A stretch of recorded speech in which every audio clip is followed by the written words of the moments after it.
우리에게 주신 하나님의 말씀은 누가복음 15장 17절서부터 끝절 32절까지의 말씀입니다. 이에 스스로 돌이켜 이르되 내 아버지에게는 양식이 풍족한 품꾼이 얼마나 많은가. 나는 여기서 주려 죽는구나.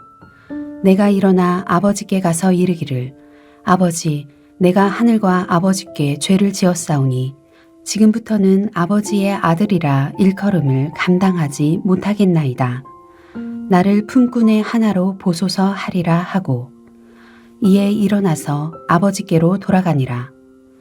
아직도 거리가 먼데 아버지가 그를 보고 측은히 여겨 달려가 목을 안고 입을 맞추니 아들이 이르되 아버지, 내가 하늘과 아버지께 죄를 지었사오니 지금부터는 아버지의 아들이라 일컬음을 감당하지 못하겠나이다 하나.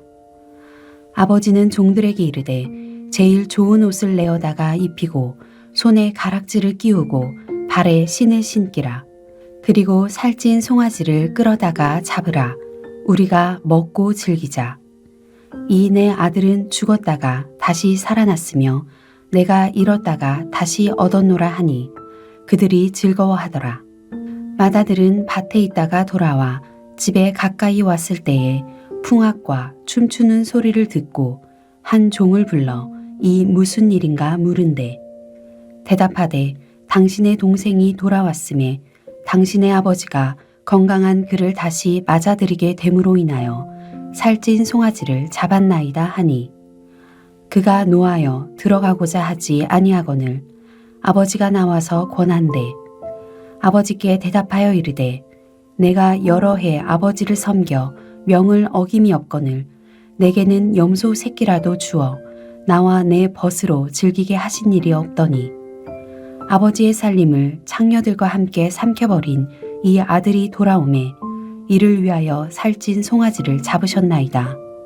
아버지가 이르되 예, 너는 항상 나와 함께 있으니 내 것이 다 내 것이로되 이 내 동생은 죽었다가 살아났으며 내가 잃었다가 얻었기로 우리가 즐거워하고 기뻐하는 것이 마땅하다 하니라.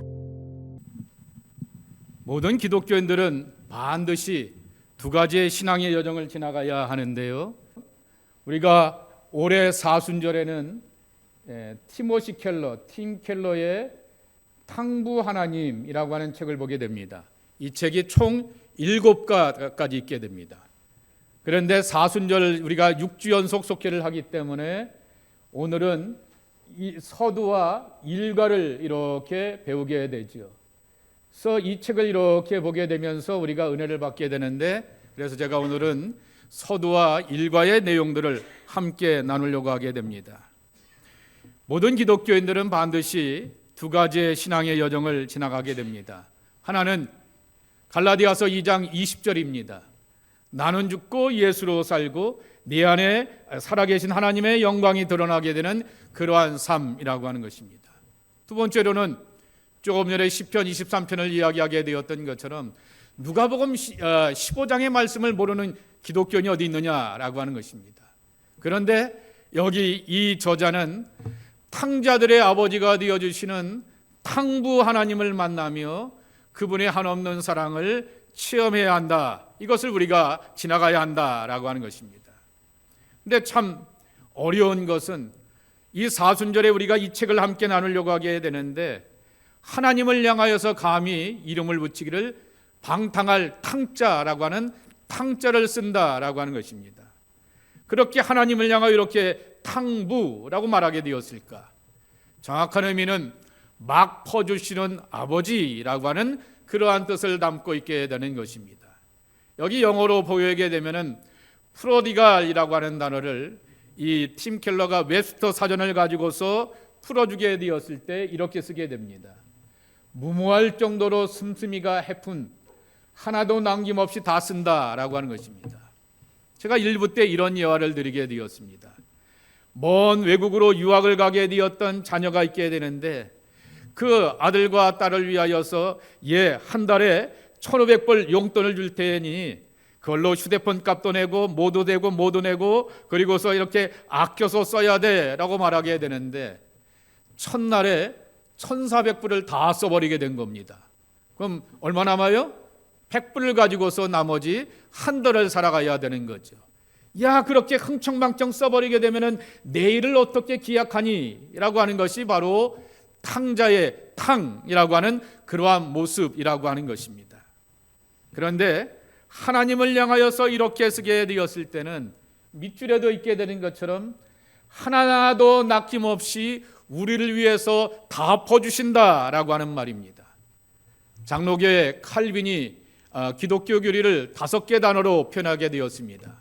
그것을 바로 튤립 교리라고 말하게 되는데요. 튜에서 그 다음에 유가 뭐냐고 하면은 unlimited love라고 하는 거죠. 하나님의 무제한적인 사랑이라고 하는 것입니다. 무조건적인 사랑이라고 하는 것입니다. 조건과 제약 없이 우리에게 막 퍼주는 하나님의 사랑이 우리에게 있다. 그래서 이 팀 켈러는 하나님을 향하여서 감히 이름을 붙이기를 탕부 하나님이라고 말씀을 붙이게 되었던 것입니다. 누가복음 15장에 나오게 되는 창자 이야기는 정확하게 타이틀을 붙인다라고 말하게 되면은 잃어버린 두 아들에 관한 비유라고 이렇게 소개하게 됩니다. 그러면서 우리 인간의 여정을 다 소개하게 되는 것이죠. 근데 거기다가 초점을 맞추게 되면 사람에게 초점을 맞추게 되는데 팀 켈러는 하나님께 초점을 맞춰보자라고 하는 것을 들려주게 되는 것입니다. 이 책과 이 예수님의 비유와 관련된 책들이 어마어마하게 많이 있게 됩니다. 가장 대표적인 책이 누구냐라고 말하게 되면은 헨리 나우엔의 탕자의 귀향이라고 하는 것입니다. 여러분 요 앞에 들어오시다 보게 되면 라비에 그려져 있게 되는 이 그림이 있게 되는 것입니다. 이 그림을 보게 되면은 하나님의 손이 짝짝이, 여기 요 손하고 손이 짝짝이에요. 여기 나오지 않게 되었지만 요 밑에 보게 되면은 이 탕자는 신발을 하나밖에 안 신고 있어요. 그것은 바로 종이라고 하는 것이고요, 모습이라고 하는 것이고요. 이 사람은 바로 큰아들의 모습을 보이고 있게 되는 것이죠. 이 모스크바, 러시아에 있게 되었던 생테트버르크에 있게 되었던 이 렘브란트의 그림을 가지고서 기독교 신앙의 핵심 가치를 설명하게 되었던 것이 이 토론토 출신의 헨리 나우엔이 쓰게 되었던 탕자의 귀향이라고 하는 그러한 책이기도 합니다. 두 번째로는 기다리는 아버지라고 하는 헬무트 틸리케입니다.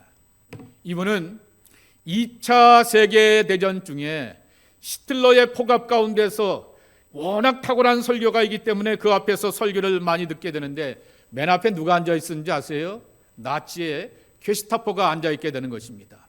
유명한 설교가라고 하는데, 그리고 평소에는 이 나치에 대하여서 싫어하고 삐딱한 얘기를 많이 하게 되는데 설교 가운데서 이상한 소리 하지 않나라고 하면서 맨 앞에서 말씀을 사모하는 사람들이 아니라 삐딱한 이들이 잡아가기 위하여서 그렇게 있는 자리 가운데서 설교를 하게 됩니다. 근데 뒤에 앉아있는 회중들을 보게 되면은 연합군의 폭격이 계속해서 폭탄이 떨어지게 되면서 이 전쟁 가운데서 패배하게 되고 죽을 것이라고 하는 공포와 두려움 가운데 살고 있게 되었던 그들을 향하여서 기다려주시고 품어주시고 한없이 있는 사랑으로 안아주시게 되었던 하나님의 사랑의 손길을 그렇게 소개하고 있기도 합니다. 또 누가복음 15장을 가지고 나오게 되었던 유명한 또 하나의 소설이 있게 됩니다. 여러분이 잘 알고 있는 찰스 디킨스의 탕자이기입니다. 그의 책 크리스마스 캐롤에 보게 되면은 스크리지가 이렇게 인색하다가 변화되어서 회심하게 되는 그 모습을 탕자가 회심하게 되었던 그 모습으로 이렇게 그려보기도 하게 되었던 것입니다. 또 한 책을 여러분 앞에 소개하려고 하게 됩니다. 중동의 눈으로 보게 되었던 예수의 비유라고 하는 케네스 베일리라고 하는 책이 있습니다.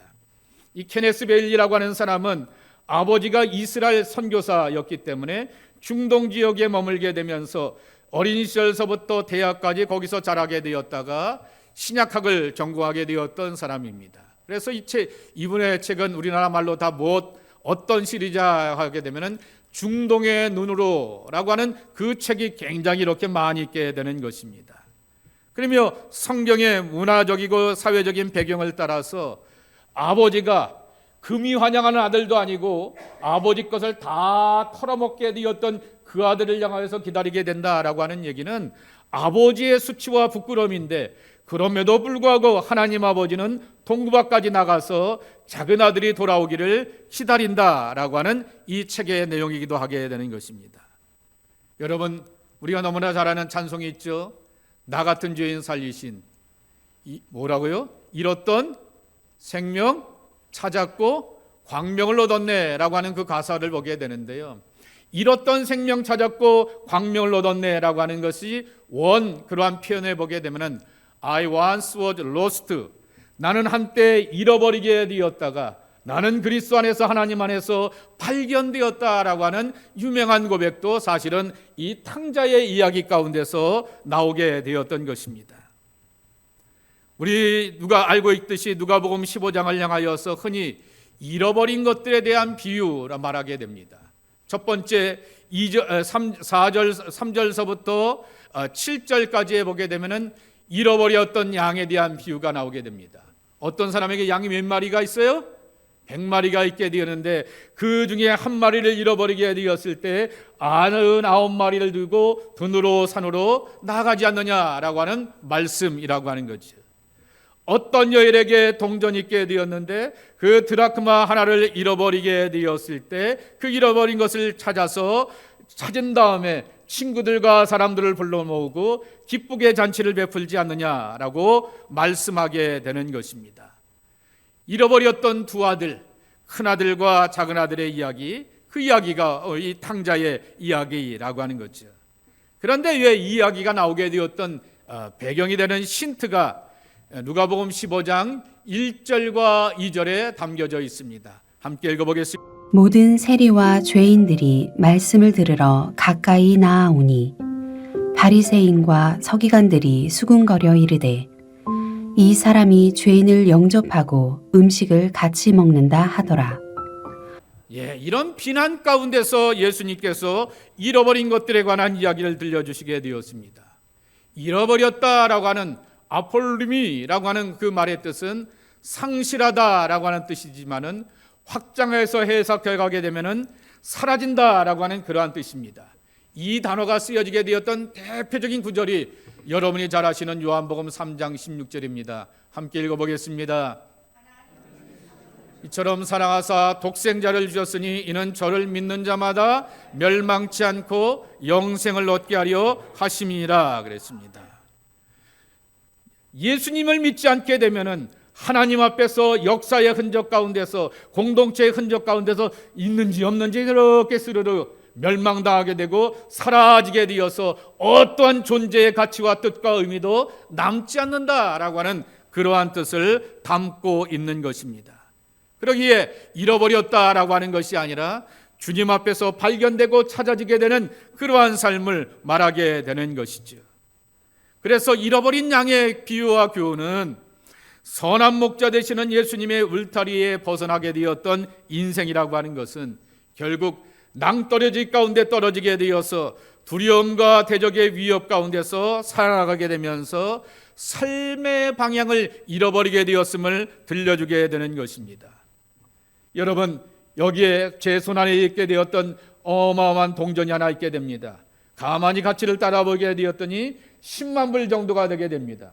근데 저 구석 속에 있게 되면은 아무런 쓸모가 없게 되는 거죠. 그러나 이 귀한 이렇게 보석을 이렇게 보게 되었더니 20달러라고 말하게 됩니다. 20달러면 이것도 사고 이것도 사고 너도 쓰고 나도 쓰고 라고 하게 되면서 사람들의 손에 쓰여지게 된다라고 하는 것입니다. 인생의 주인 되시는 주님의 손길 아래 쓰여지게 되는 것이 바로 동전의 가치와 의미인 것처럼 하나님의 손길 아래서 쓰여지게 되고 나눠지는 삶의 목적과 가치가 바로 잃어버린 드라크마 동전에 대한 교훈 말씀이라고 하는 것입니다. 세 번째, 탕자의 이야기는 거리의 이야기입니다. 작은 아들은 아버지의 품을 떠나 먼 나라로 가게 됩니다. 몸의 거리가 멀어지게 되었던 것입니다. 큰아들의 문제인 것입니다.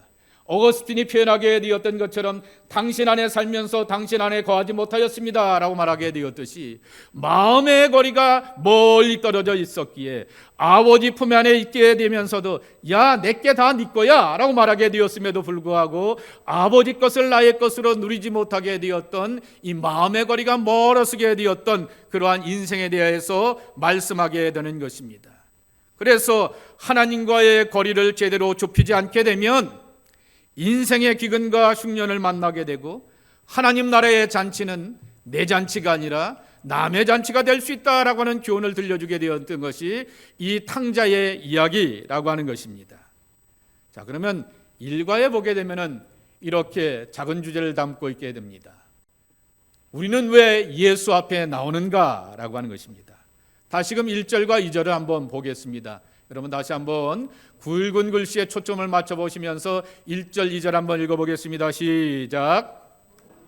바리새인과 서기관들이 수군거려 이르되 이 사람이 죄인을 영접하고 음식을 같이 먹는다 하더라 그랬습니다. 여기 한 부류가 있게 됩니다. 죄인들이라고 하는 거죠.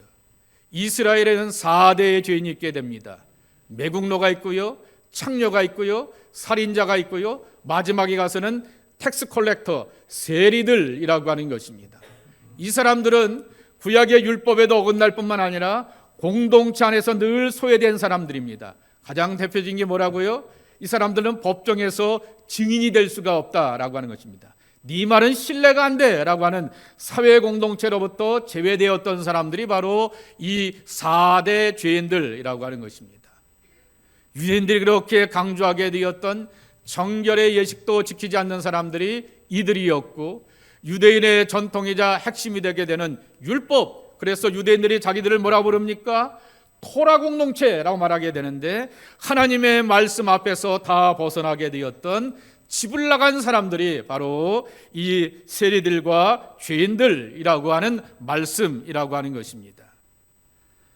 이들은 당연히 두 아들의 비유 가운데서 작은 아들에 해당되는 사람들이라고 하는 것입니다. 그리고 이러한 사람들이 예수님께로 가까이 나왔다라고 하는 것입니다. 이것의 시제는 지금도 진행되고 있다라고 하는 것입니다. 2000년 전에도 예수님께 나오게 되었고, 지금도 교회 공동체 안에 보게 되면은 여러 가지 사회적인 개념과 관념 속에서 우리가 알고 있는 신앙의 가치 가운데서 또한 그러한 사람들도 나오고 있고 자연스럽게 예수님 앞에 나오고 있다라고 하는 것입니다. 결국 죄인들이 쉽게 찾아올 수 있는 예수님의 넉넉하고 너그러운 품이 우리 안에 준비되어 있다라고 하는 그 말씀을 표현하고 있게 됩니다. 더 문제가 되는 것은 2절 말씀에 보게 되면은 죄인들을 영접하시고 음식을 그들과 함께 먹었다라고 말씀합니다. 영접한다라고 하는 말은 이렇게 환영한다, welcome you 이렇게 말하기도 하게 되지만은 waiting for you, 당신이 지금 오나 이제 오나 여전히 기다린다. 헬무트 틸리케가 말하게 되었던 것처럼 하나님이 우리를 여전히 기다리고 계시다라고 하는 그러한 말씀이라고 하는 것입니다. 여러분, 여기 기다린다라고 하는 말씀이 누가복음 2장 25절에 이 단어에 쓰여지게 되었습니다. 예루살렘에 시므온이라 하는 사람이 있으니 이 사람은 의롭고 경건하여 이스라엘의 위로를 기다리는 자라. 성령이 그 위에 계시더라. 시므온이 하나님의 메시아를 기다리고 있으면서 성전을 떠나지 않게 되었는데, 아기 예수가 유대인의 정결 예식을 따라서 성전에 오게 되었다가 내가 기다리고 내가 소망하게 되었던 이 예수를 드디어 만났네, 죽어도 여한이 없습니다 라고 고백하게 되었던 기다린다라고 하는 것의 그 마음이라고 하는 것입니다. 근데 더 파격적인 모습은 음식을 죄인들과 함께 먹는 예수님의 모습이라고 하는 것입니다. 죄인들과 함께 음식을 먹으면서, 자, 음식을 같이 먹는 사람들을 뭐라고 불러요? 식구라고 하는 거죠. 이 죄인들을 향하여서 하나님 나라의 식구로 받아들이게 되는 천국의 모형을 보여주고 있다라고 하는 것입니다. 그런데 초대교회가 이것을 자기들의 신앙의 원형으로 삼았다라고 하는 것입니다. 사도행전 10장 41절입니다. 모든 백성에게 하신 것이 아니요 오직 미리 택하신 증인 곧 죽은 자 가운데서 부활하신 후 그를 모시고 음식을 먹은 우리에게 하신 것이라. 예수님께서 짜자잔 하면서 내가 죽었다가 살아났어, 부활했어 라고 하는 것으로 끝난 것이 아니라 제자들과 해변의 식탁을 나누게 되었습니다. 엠마오의 두 제자들과 그들이 제대로 알지도 못하고 깨닫지도 못하게 되었을 때 함께 식탁을 나누게 되면서 그들의 눈이 열려지게 되면서 부활의 주님이다 라고 하는 것을 깨닫고 발견하게 되었다라고 하는 것입니다. 제자가 되는 권위가 어디서부터 오게 되었는가 라고 하는 것입니다. 함께 먹고 마시고 교제하게 되었던 도제 문화에서부터 오게 되었다라고 하는 것입니다. 고대 중동 문화에서 식탁에 초대받았다라고 하는 것은 상대방을 수용하고 당신하고 나는 계약을 맺을 수 있는 관계야라고 하는 서로 믿고 신뢰할 만한 존재가 되었다라고 하는 그러한 뜻을 담고 있게 되는데, 그렇게 사람들이 손가락쥐고 정죄하고 판단하게 되었던 그들을 향해서 다 받아주시고 품어주셨다라고 하는 그러한 뜻을 담고 있게 되는 것입니다. 두 번째, 팀 켈러가 그의 책에서 일과의 두 번째 교훈이 뭐냐 말하게 되면은, 오늘날의 신앙 공동체 교회가 갖고 있게 되는 위기가 뭐냐라고 말하게 되면은 종교가 되어버리게 되었던 교회 공동체라고 하는 것입니다. 헬무트 틸리케가 이런 말을 하게 됩니다. 예수님의 비유는 한마디로 한번 따라해 보실까요? 하나님의 그림책. 그림책은 애들만 봅니까? 어른도 봅니까? 요새는 어른도 보지요. 그래서 옛날에는 그림책을 가지고서 애들을 쉽게 이해하게 되지만은 요새는 종종 어른들을 위한 동화책이, 그림책들이 이렇게 나오게 되는 것입니다. 그러면서 이 그림책을 보게 되면은 아하, 쉽고 분명하고 정확하게 깨닫게 되는 거지요. 아까 헬리나 웬이 그리게 되었던 그 그림을 가지고, 렘브란트의 그림을 가지고서 탕자의 아버지 하나님을 향하여서 탕자의 실존과 큰아들의 모습을 향하여 다 그려내게 되는 것처럼, 이렇게 예수님의 비유는 쉽고 가벼운 그러한 그림책이 된다라고 하는 것입니다.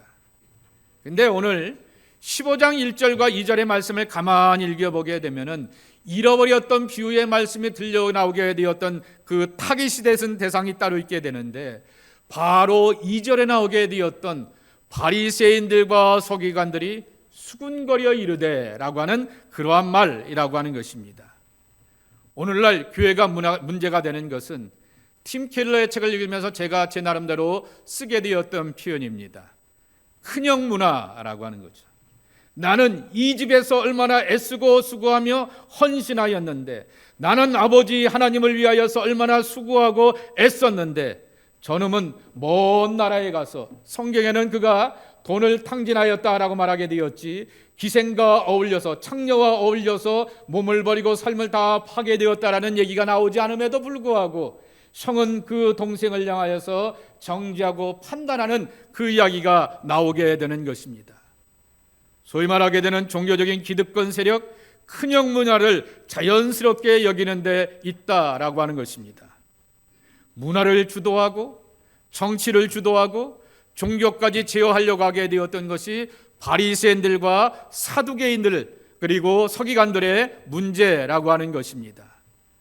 잃어버린 자들에 대한 예수님의 교훈과 비유는 제멋대로 살다가 인생의 기근과 흉년을 만난 작은 아들에 대한 교훈이 아니라고 하는 것입니다. 그것보다 더 귀한 것은 성경의 규정대로 행하게 되었던 종교적인 사람이 문제라고 하는 것입니다. 여러분 한번 가만히 생각해 보세요. 믿지 않는 세상 사람들도요, 몸의 기근과 흉년을 만나서 병마로 힘들어하게 되었을 때 내가 뭐 잘못했지, 내가 잘못 사는 게 많았나 보다, 먹는 거나 생활 규칙이 형편없나 보다 라고 하면서 자기 반성을 하게 됩니다. 내가 말 그대로 경제적인 기근과 흉년을 만나게 되면 어떻게 했길래 내가 이렇게 기근과 흉년의 일을 만나게 되었지 라고 하면서 스스로에 대해서 반성하면서 다 돌이키게 되는 것입니다. 물론 제멋대로 살다가 인생의 기근의 흉년을 만나게 되면 아이고 하나님 하면서 우리는 돌아올 수 있는 그러한 회개의 매체가 되는 은혜가 더 임하게 되지만은, 모든 사람들은 다 기근과 흉년을 만나게 되면 정신을 차리고 각성하는 것이 당연한 모습이라고 하는 것입니다. 그런데 성경의 규정대로 살아오게 되었던 사람들, 바리새인들과 사두개인들을 향하여서 이렇게 지적을 하고 있다라고 하는 것입니다. 예수님은 바리새인들이 가지고 있게 되었던 스스로의 의로움이 편협함이 되어서 자신의 영혼뿐만 아니라 타신의 삶까지도 판단하고 정죄하면서 함께 멸망으로 빠뜨리고 있음을 지적하고 있다라고 하는 것입니다. 그래서 잊지 말아야 될 것은 언제나 우리는 하나님의 말씀, 예수님의 가르침 앞에서 내가 갖고 있는 틀, 나의 카테고리, 범주를 깰 줄 아는 그러한 신앙의 훈련이 되어 있어야 한다라고 하는 것입니다. 교회는 항상 이 두 부류의 사람들이 모여 있게 되는 것입니다. 소위 말하게 되었던 사람들이 보게 되었을 때 정말 그러한 사람들도 있게 되고요. 굉장히 경건하고 신실하고 충성스러운 사람들도 함께 공존하게 되는 것이 우리들의 현실이라고 하는 것입니다. 그런데 여러분들에게 한번 물어보겠습니다. 그러면 예수님은 누구 편일까요? 가난하고 약한 사람들, 그리고 타락하고 범죄하게 되었다가 회개하고 돌아오게 되었던 그 사람들 편일까요? 아니면 굉장히 열심히고 헌신하며 충성을 다했던 그런 사람들 편일까요? 교회다가 헌금도 잘해. 그러면 누구 편일까요? 예. 팀 켈러가 정답을 하나 주게 됩니다. 이런 질문을 딱 던져놓은 다음에 이렇게 주게 되는데요. 이런 답을 이렇게 가만히 여러분 교재를 읽어보시게 되면은 나오게 되는데 그걸 제가 제 말로 바꿔보게 되었습니다. 한마디로 설치지 못하게 하라라는 그러한 말씀이라고 하는 것입니다. 여러분 살다 보게 되면은 인간에게는 성향이 있고 경향이 있어서 절대로 내 편이 될 수 없는 존재들이 있다라고 하는 것입니다. MBTI로 따져보게 되면은 누구는 E로 시작하고 나는 I로 시작하여서 함께 연결될 수도 없게 되고요. 제가 반대가 P예요? 예? 제 반대가 P고, 누구는 이렇게 굉장히 계획적이고 규모적이고, 누구는 이렇게 굉장히 그냥 즉흥적으로 감동 그렇게 오면 대로 그렇게 하는 사람들이 있다라고 하는 것입니다. 자기의 신앙적인 성향과 천성적인 기질과 어린 시절서부터 엄마와 아버지와 집안으로부터 오게 되었던 삶의 습관들이 다 내 안에 종정하게 되어서 다 그런 등등의 사람들이 존재하게 된다라고 하는 것입니다. 그러면서 그가 이러한 대답을 하나 주게 되는 것입니다. 여기 이러한 설명이 있죠. 원래 기독교는 신전이 없는 종교였다라고 하는 것입니다. 로마 사람들이, 시랍 사람들이 야, 너 기독교인인데 니네들의 예배당은 어디냐? 라고 말하게 되었을 때 카타콤이라고 말합니다. 암흑의 집이라고 말하게 됩니다. 야, 무덤이 어떻게 예배당이 될 수 있고 신전이 될 수 있냐라고 반문하게 되는 것입니다. 아이, 니네 집 암흑의 집, 그 가난한 사람이 살아가게 되는 500스퀘어도 채 안 되게 되는 단칸방이 어떻게 거룩하신 하나님의 성전이 될 수 있느냐라고 말하게 되지만은 기독교인들은 분명히 말한다라고 하는 것입니다. 삶 속에서 보여주게 되었던 내 삶이 하나님의 성전이 드러나게 되는 것이고, 삶 속에서 드러나게 되었던 예수님의 너그럽고 넉넉한 사랑이 함께 보여주게 되었을 때 작은 아들 같은 이들이 사랑받고 용서함 받게 되면서 큰아들같이 엄격하고 엄숙한 사람들도 하나님 앞에 돌아와서 함께 은혜를 받고 경험하면서 살아갈 수 있는 그 자리가 바로 진정한 의미에서의 기독교라고 하는 것입니다. 교회는 분명히 형들 같은 존재들이 분명히 있게 됩니다. 때로는 제가 여러분들 앞에서 잔소리하게 되는 것이 형들 같은 그러한 모습일 수도 있게 되는 것입니다. 때로는 교회 안에서 왜 저 사람은 저렇게 행동하지라고 말하게 되면서 너도 불편하고 나도 불편하게 되었던 작은 아들과 같은 그러한 모습들의 사람들이 있다라고 하는 것입니다. 그러나 그러한 모든 사람들을 내 아들, 내 딸, 나의 자녀라고 하면서 받아주시고 품어주시게 되었던, 사랑을 아낌없이 탕진하시게 되었던 하나님 아버지가 우리에게는 계시다라고 하는 것입니다. 여러분, 앞으로 6주 동안에, 아니 오늘 포함하여서 7주 동안에 이 누가복음 15장에 있는 말씀, 탕자의 이야기를 우리가 함께 읽어보려고 하게 되었을 때 꼭 가져야 될 이야기가 하나 있게 됩니다. 오늘 고장로님이 그러한 계속해서 말씀하신 것과 똑같은 맥락이라고 하는 것입니다. 대표 시편 23편을 모르는 기독교인이 어디 있냐라고 하는 거죠. 여러분에게 여쭤볼게요. 누가복음 15장에 있는 잃어버린 두 아들의 이야기 소위 말하는 탕자 이야기를 모르는 교인들이 계세요? 오늘 처음 들어봤어요 라고 하는 교인 계세요?